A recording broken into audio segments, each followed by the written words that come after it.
Reed Halvern never planned to matter. He preferred things that didn't either, like busted plasma coils, fractured coolant lines, and forgotten ships slumped in dark hangars like sleeping beasts with their ribs cracked open. His current patient was no different. Talon's wager wasn't so much a ship as a prayer held together by duct tape, rusted bolts, and the desperate belief that anything once built could be built again. Reed was elbow deep in the ship's midsection, sweat dripping from his brow, torch hissing in his grip as he tried to realign a warped conduit socket.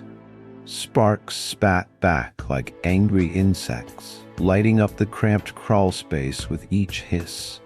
He muttered curses through gritted teeth, greasy with the familiarity of someone who'd done this kind of work for most of his life. Around him, the hangar yawned empty and silent, save for the occasional groan of expanding metal and the faint buzz of flickering overhead lights. Pharaoh's Delta was quiet these days, too quiet. It had always been one of those fringe outposts orbiting the moon no one cared enough to name. 5 years Reed had spent here. 5 long years buried in broken things. The pay was terrible. The station's power grid ran on sputtering hope. The supply runs came late or not at all. But the quiet, the glorious, judgment-free quiet, was worth it. Machines didn't lie. They didn't backstab or gossip. They didn't ask questions about the past you couldn't answer. Reed liked it that way. And then the first shadow fell. It moved across the far end of the hangar like a dark tide, slow and silent. Reed didn't see it. Not at first. He was too busy prying off a melted clamp with a torque driver that kept slipping. Then came the second shadow, and the pressure, a change in the air that no sealed environment should have. His lungs stalled. His back stiffened. It was as if the atmosphere had grown heavy with the weight of being watched. Reed stopped, dropped the torch. It clattered softly to the deck. The lights flickered once, then again. Behind him, metal, massive metal, moving. He turned, slowly, heart lodged somewhere between ribs and throat, and froze. At either end of the hangar stood 2 beings, not from any star system charted by human maps. They were dragons, if dragons had ever truly existed beyond bedtime stories and ancient digital holos back on Earth. These weren't mythical beasts with leathery wings and smoke for breath. These were sleek, alien, terrifyingly majestic, designed for both the void and gravity. They were not of this universe as he understood it, and yet they were here. One shimmered in sapphire, scales catching the emergency lighting like liquid starlight, its sinuous body coiled like a dancer poised mid-motion. The other was a living forge, scarlet scales veined in black, breath laced with crackling static that singed the air and made the floor vibrate. They did not roar, they did not speak, they simply watched. Then the crimson one moved. Claws tapped against the metal deck, slow, deliberate. Each step sent vibrations through Reed's boots and into his bones. He couldn't run. He couldn't breathe. His wrench slipped from numb fingers. Still, the blue one moved next, tail sweeping behind to seal off the rear exit as if to ensure he understood there was no leaving. Reed's voice died in his throat. But then, something deeper than sound filled the air. A voice, yes, but one felt more than heard. Like a thunderclap through memory. Human. The blue one's gaze softened. Its eyes, larger than star drives, focused on him like a curious scholar peering through time. "Do not fear," came the resonance again, vibrating his spine. "We are not your end." Then the crimson one, closer now, lowered its enormous snout until Reed could smell ozone and heat curling off its breath. Its voice cracked the silence like stone breaking. "We came because you called." Reed blinked. "I what?" The Crimson Dragon nodded toward Talon's wager. You fixed that. Reed turned, heart hammering. The ship. The rust bucket he'd spent the last 30 hours coaxing back to life with nothing but instinct and greasy fingertips. That's why you're here? The blue dragon inclined its head. You do not yet understand what you reawakened. Something shifted in Reed, an ache of disbelief mixed with growing, burning awe. You're saying this ship is important to you? Not to us, the blue one said, but to what lies beyond the drift.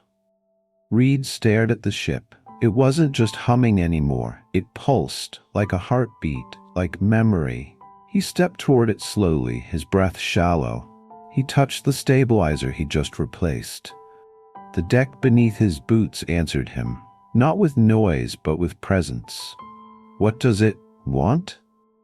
Not what it wants, the sapphire-scaled one whispered. What it remembers. A chill ran down his spine. The Crimson Dragon's voice was quieter now. The ship contains a map, encoded in its magnetic memory core, a path unseen in 10,000 years, to a gate long sealed. Why me? Reed asked, almost pleading. Because, said the Crimson One, curling its lips into something like a smile, you did not try to control it. You listened. You patched its wounds like it was worth saving. That is rare. Reed backed away, shaken to his marrow. And now, the blue dragon leaned in, massive eyes locking with his. Now, we protect you. A pause. Then, for what comes when others find out what you've reawakened? Reed didn't reply. Couldn't. But behind him, within the coils of Talon's wager, something old stirred, its pulse synchronizing with the breath of the universe, as if calling something back across the stars. The days that followed blurred like heat waves off burning metal. Reed Halvern, once just a grease-streaked nobody on a dying outpost, was now being watched by dragons. They didn't leave. Didn't speak much either. The red one, Vorox, paced like a caged wildfire. His talons clacked constantly against the hangar deck, leaving tiny craters in the metal.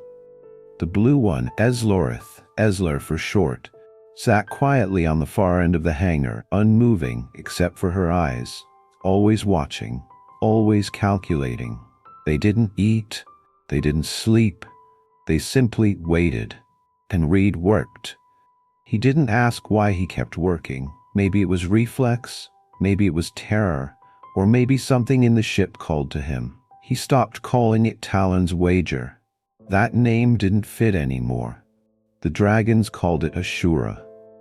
She was not built, Esler explained one dusklit cycle. She was grown, woven into existence by those who no longer remain. Her name meant navigator of silence in their tongue. She was made to find something. Vorox growled, his wings twitching restlessly. Or perhaps to seal it. Reed scratched the stubble growing along his jaw, eyeing the mess of consoles and cables still spread across the ship's underbelly. So why was she sitting broken in a junkyard light years from anything? Because memory is the first casualty of fear, Esler replied, curling her tail around herself. Your kind weren't meant to find her. But I didn't find her, Reed said. She was assigned to me as salvage. I got her off a broker from the Trine who thought she was scrap. She let herself be found, Vorox muttered. Some machines remember how to hide. Reed paused, then walked slowly around Ashura's midsection where a smooth panel had opened during his last calibration pass, on its own. No controls, no levers, just presence, intuition. He'd been told to understand the ship, not repair, not pilot, not retrofit. Understand.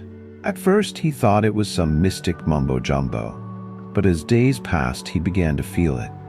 Ashura wasn't a machine, not entirely. She breathed, in rhythm with his pulse, responded to his touch like skin responding to memory. The stabilizers thrummed with layered harmonics when he ran diagnostics. The core hummed in chords.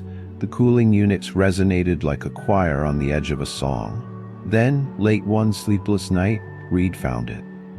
Not a screen, not a panel, not even a schematic. It was a sphere, nested inside an alcove beneath the ship's old navigational bulkhead. It wasn't installed, it grew there, embedded like a pearl inside a shell, smooth, glassy, and cold. When he touched it, everything vanished.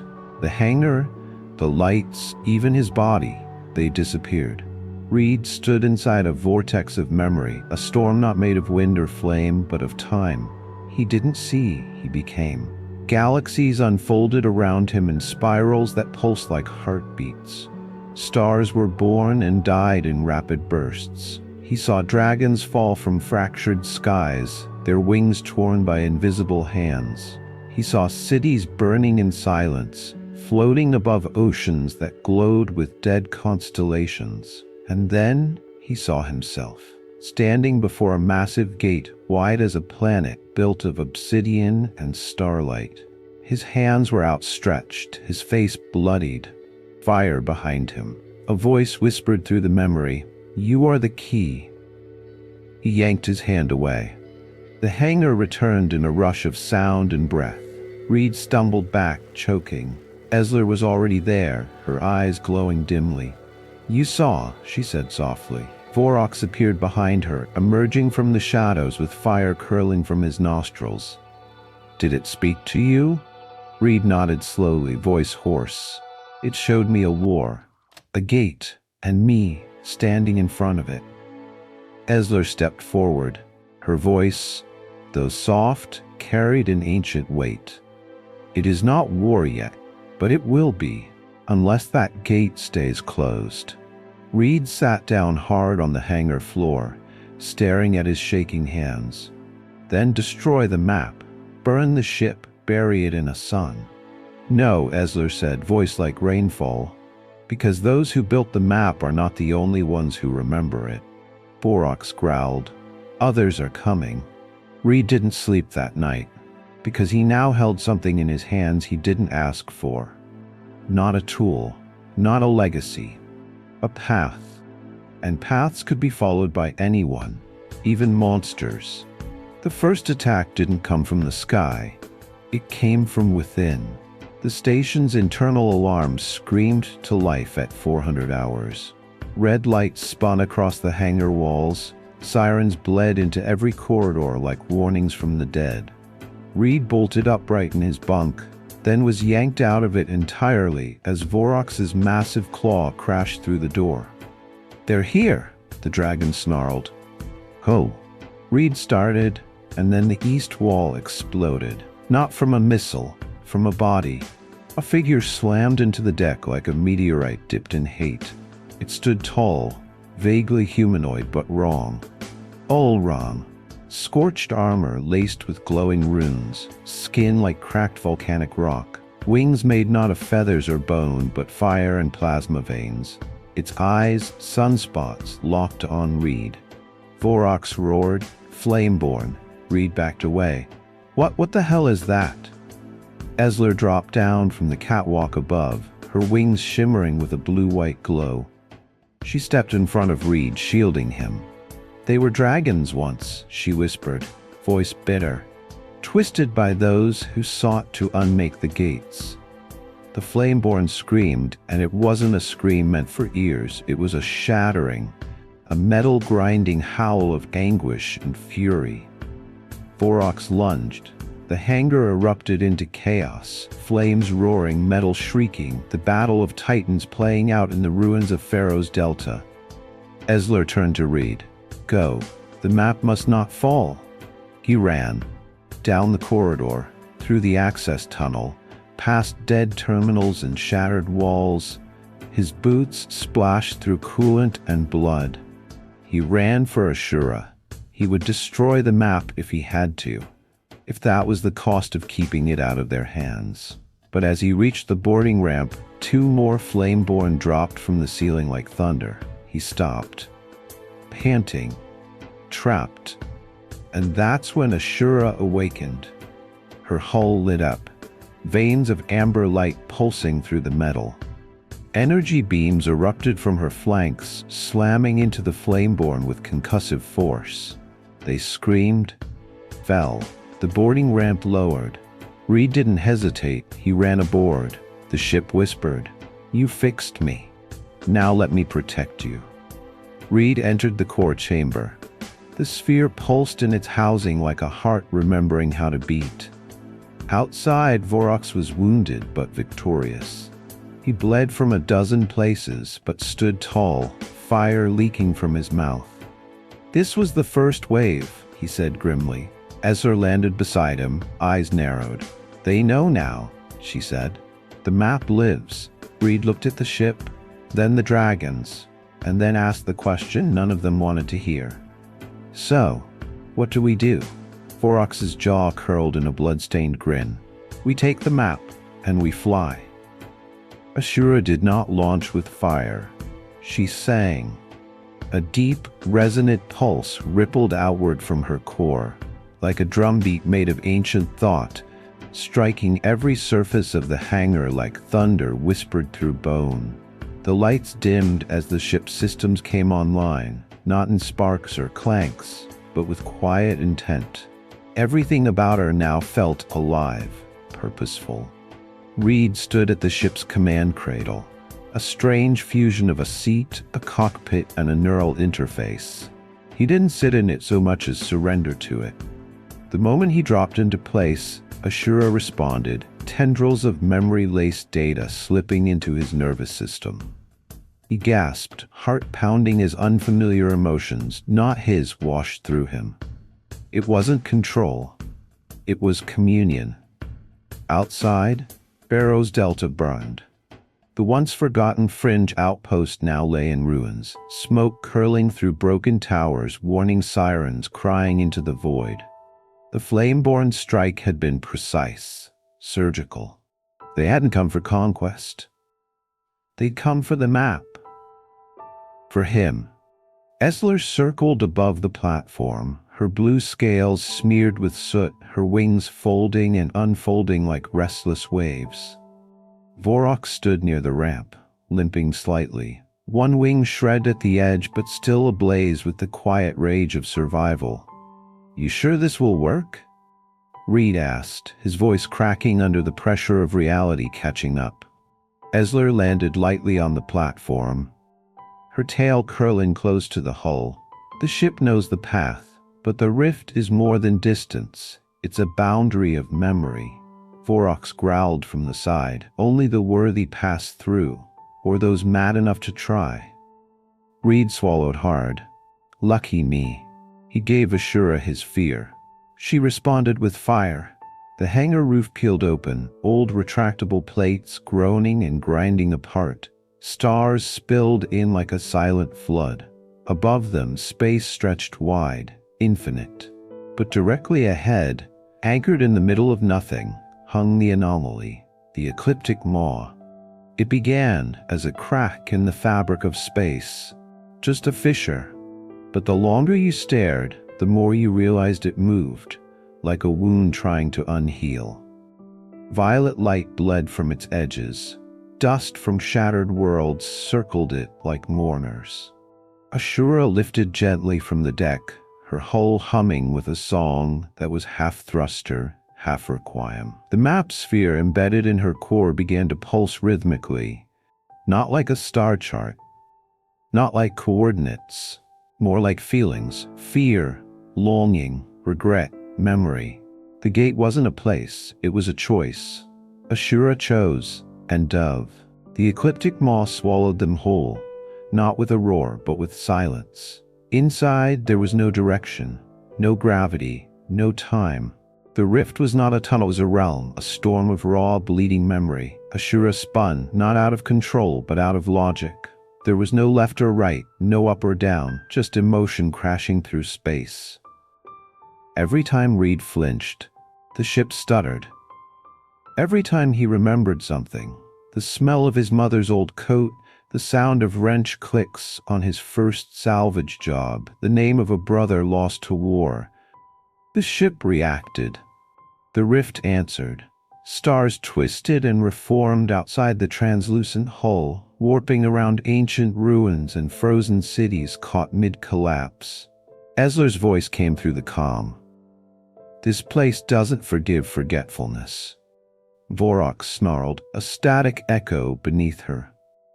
"It will make you see what you've buried, and if you flinch, it wins." But Reed didn't flinch. Not when the visions hit. Not when he was standing again at the Mars Ascension fields, looking down at his brother's broken body. Not when he saw the Exodus riots he'd never spoken of. Not when he heard the words he never got to say, "I'm sorry I left you." This time, he reached out, not to deny, but to remember. "I see you," he whispered. "I'm done pretending you're not part of me." The memory didn't fade. It embraced him and broke apart like dust. Ashura surged, the realm bent, the rift twisted. Ahead, a gate, massive, beautiful, terrifying. It wasn't made of metal, but of crystalline energy, shaped like a spiderweb catching the breath of time itself. It pulsed in sync with Ashura's core, responding not to her technology, but to her memory. Behind them, the rift screamed. Dozens of Flameborn poured into the storm, their wings made of roiling gravity, their eyes burning like suns. "They're gaining," Esler said. Vorox flared his wings, his voice grim. "Hold them, you reach the gate." Ashura's systems lit up in warning. Reed stared at the swarm, then at the dragons, then at the shimmering gate ahead. He whispered to the ship, "You still with me?" Ashura pulsed. "Yes." "Then let's show them what a mechanic can do." The ship ignited. The crystalline gate unfolded, not like a door, but like a flower made of frozen light. Time itself peeled away from its center. Ashura flew harder, burning brighter, every rune in her hull glowing with the power of forgotten stars. But the Flameborn followed. Esler turned midair, slashing through three with radiant energy from her wings. One disintegrated with a shriek that shattered silence itself. Vorox crashed into another, biting down and igniting its core. It screamed, then vanished in a burst of molten plasma. Still more came, too many. Reed gritted his teeth. The ship vibrated around him, struggling under the weight of their speed and the realm's resistance. The gate was right there, but they wouldn't make it in time. Then, something shifted. Ashura changed. She wasn't just a ship, she was a dragon. Her wings unfolded, not metal, but hybrid, alive, made of light and scale and memory. Her engines roared. Her core became a heart. She tore through the Flameborn like vengeance. One by one they crumbled, not from violence, but from remembrance. Because the memory Ashura unleashed wasn't just data, it was truth. The Flameborn were dragons once, warriors of the gate. They had forgotten. Ashura made them remember. Some fell back, some wept. But not all. One remained, the first flame. It was massive, featureless, pure rage. Its wings were arcs of collapsed gravity, its eyes black holes. It screamed, not a sound, but a hunger. It struck. Ashura staggered. Her shields buckled. Reed tasted blood.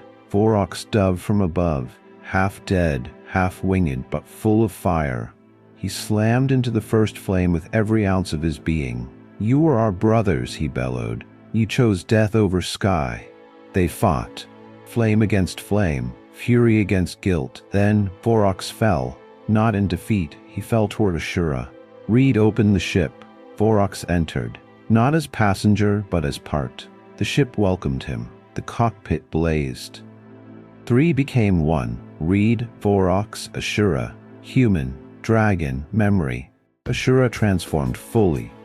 Her body restructured, scales laced with circuitry, wings forged from fire and time. She rose, not as a vessel, but as a phoenix, and charged. The final strike was not a weapon, it was a story. Ashura released everything, every memory, every sorrow, every truth the Flameborn had buried beneath centuries of rage. The first flame hesitated, then wept and shattered. Ashura hovered in silence. Reed was still breathing, barely. Essler's voice came through the fading wind of the rift. "Come home."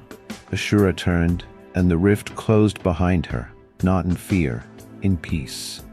Ashura emerged from the rift not as a wreck, but as legend reborn. Gone were the frayed ducts and burned hulls. In their place was a sleek, silver-scaled vessel laced with glowing veins of amber light, her frame shaped like a dragon mid-flight, alive with purpose and memory. She no longer looked salvaged. She looked destined. Inside, Reed Halvern lay motionless in the command cradle. His chest rose and fell slowly, shallow but steady. His hands still clutched the neural grips, as if even in unconsciousness, he wasn't ready to let go. Borox rested beside him, half corporeal, half energy now. His form drifted between scaled muscle and glowing data threads, his presence woven through Ashura like a steady drumbeat. He was no longer just dragon, no longer just flame. He was part of her. Essler flew ahead, guiding them through the stars. She had waited at the edge of the rift after its collapse, circling in silence until Ashura returned. She had felt them before she saw them. They did not return to Pharaoh's Delta. There was nothing left there now but ruins. Instead, Ashura flew to Serinva, the high-orbit citadel once built as a museum of ancient tech. Now it awoke as the ship approached. Its outer arms rotated slowly, opening like petals to the sun. Thousands gathered across its glass platforms and spires, historians, engineers, fringe-world pilgrims, and those with dragon blood in their veins. No one knew what Ashura was, but everyone felt it. Her arrival didn't need words. Her presence sang. When her ramp opened, silence blanketed the citadel. Reed stepped out, blood crusted in his hair, his flight suit torn and scorched. Burn marks marred one cheek. He walked like a man who had seen the end and returned carrying something older than time. Essler landed beside him, head bowed in quiet reverence. He looked to the stars, then to the crowd. They tried to steal the past, he said simply, but it remembered itself. He touched Ashura's hull gently. She was warm beneath his hand. And now, he added, it's our job to remember early. Then he collapsed. 3 days passed. Reed woke in the Citadel's medical wing, surrounded by pale light and silence. His body ached, but it was more than that. He felt heavier. Not with pain, but with purpose. He was no longer just Reed. He was ship. He was flame. He was memory. Borox stirred inside him, a flicker of heat in his chest, a whisper of old fire beneath his skin. Ashura, too, drifted through his dreams, soft pulses of emotion, maps he hadn't yet flown, doors he hadn't yet opened. Essler visited first. She wore new cords braided through her scales, tokens from across the system, tributes of freedom, gifts of reverence. You burned brighter than you were made for, she said softly. I didn't plan to, Reed replied. No one ever does. He turned to her. Is he still here? Borox rumbled within. I am not gone. You carry my roar. Essler's eyes gleamed. You are the first to ever join us, human, dragon, ship. You are not one of us. You are all of us. Later, Reed stood before the Citadel Council, not as savior or soldier, but as witness. He told them what lay beyond the gate, the twisted history of the Flameborn, the forgotten truth of the dragons, the price of silence and the cost of remembering too late. I won't ask you to close the maw, he said at the end, but I ask you to remember it. Warn others, teach them. The stars hold more than light. They hold memory. Then he returned to Ashura. She waited on the platform in quiet readiness, not burning, not humming, just alive. He placed a hand on her hull. She opened, not with doors, but with welcome. Esler called to him as he stepped inside. "Where will you fly now?" Reed looked once more to the stars, then smiled faintly, where no one else remembers to look. And Ashura rose again into the unknown. Because some skies don't belong to kings. They belong to those who fix what was broken and remember what others forgot.